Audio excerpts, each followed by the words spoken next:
ప్రతి మనిషికి తాను మెచ్యూర్డ్ అయిన తర్వాత, ఒక ఏజ్కి వచ్చిన తర్వాత, మారు మనసు పొంది రక్షింపబడిన ప్రతి వ్యక్తికి ఒక ఆశ, ఏంటిది దేవుని యొక్క చిత్తం నా విషయంలో అని సభలోకి వచ్చి వాక్యం వింటావు.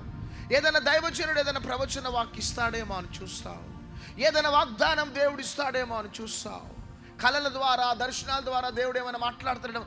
ప్రతి విశ్వాసికి, ప్రతి వ్యక్తికి ఇంటర్నల్గా ఆలోచన, what is God's will for my life, నా విషయంలో దేవుని చిత్తం ఏంటిది. ప్రతి మనిషి పరిగెత్తుతూ ఉంటాడు. కానీ దేవుని యొక్క చిత్తం ఏంటిదంటే, ఇర్మియా గ్రంథం 29:11 ప్రకారం, నేను మీ అందరి గురించి ఉద్దేశించిన సంగతులను నేను ఎరుగుదును.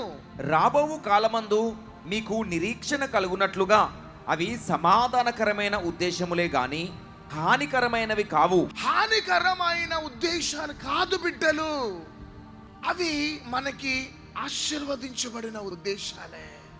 నా ఆశలు, నా కోరికలు ఏ విధంగా ఉన్నాయంటే, నా దీవెనలు మీ కనులకు కనబడవు, చెవులకు వినబడవు, హృదయానికి గోచరం కాని దీవెనలు బిడ్డ. మీ విషయంలో నేను సాడిస్తుని కాదు బిడ్డ, నేను ప్రేమ కలిగిన దేవుడు అని గట్టిగా చప్పట్లు కొట్టండి. మీరు ఏడుస్తుంటే నేను తట్టుకోలేను, మీరు నవ్వుతూ ఉండాలా. Because I'm a loving God.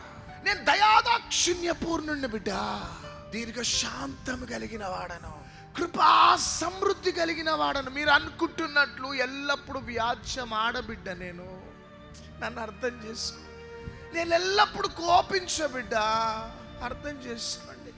నేను మంచి దేవుడని బిడ్డ, మిమ్మల్ని అర్థం చేసుకుంటా బిడ్డ. ఆ దేవుడు బిడ్డ, మన దేవుడు. స్వచిత్త ప్రకారం పరిగెత్తుతాం.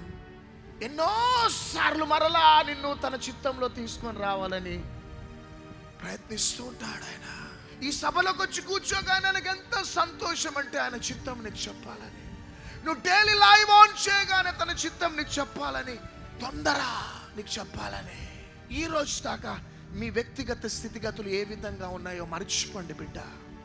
ఈరోజు ఒకవేళ యవ్వనస్తులు యేసుక్రీస్తు ప్రభువును సొంత రక్షకునిగా అంగీకరించని వారికి కూడా ఈ మంచి పిలుపు.